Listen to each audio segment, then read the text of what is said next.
तोरे फूल बगिया बनावे भैया हार, तोरे फूल बगिया बनावे भैया हार।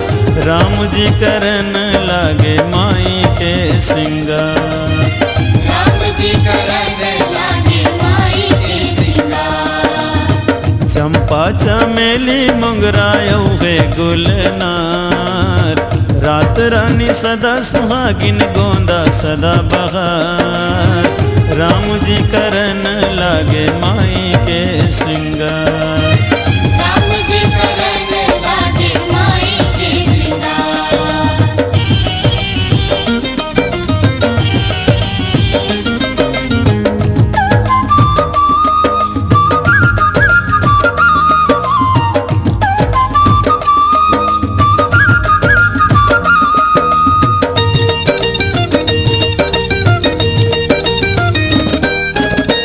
फूले फूले फूल वाला राम जी बनावे माला, फूले फूल फूल वाला राम जी बनावे माला।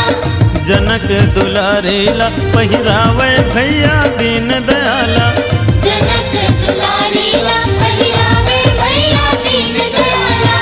देवता मन फूल बरसावे देवी मन नाचे गावे, देवता मन फूल बरसावे देवी मन नाचे गावे।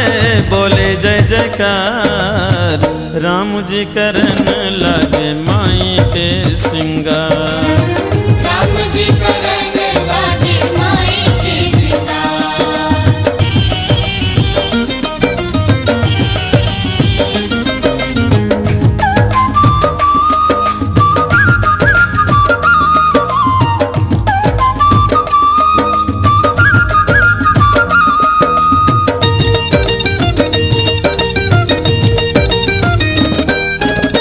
चंपा फूल के बने हवे माई जी के गजरा, चंपा फूल के बने हवे माई जी के गजरा।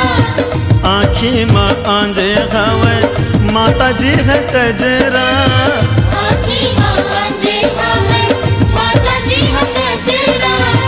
पार्वती संग माँ आवे भोला डमरू बजावे, पार्वती संग माँ आवे भोला डमरू बजावे।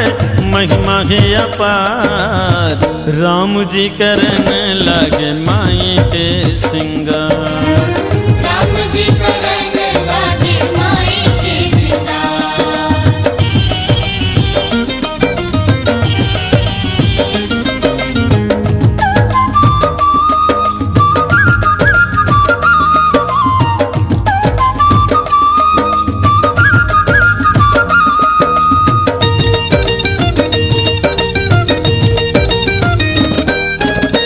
डुहरू लगोथ के बनाएंगे कर धनिया, डुहरू लागूत के बनाए हैं करधनिया।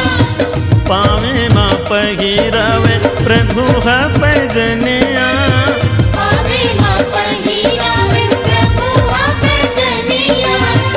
ऋषि मुनि के मन भावे मैया ला माथ नवावे, ऋषि मुनि के मन भावे मैया ला माथ नवावे। दे देते दुलार राम जी करन लागे माई के सिंगार, राम जी करन लागे माई के सिंगार। फूल टोरे बगिया बनावे भैया हार, फूल टोरे बगिया बनावे भैया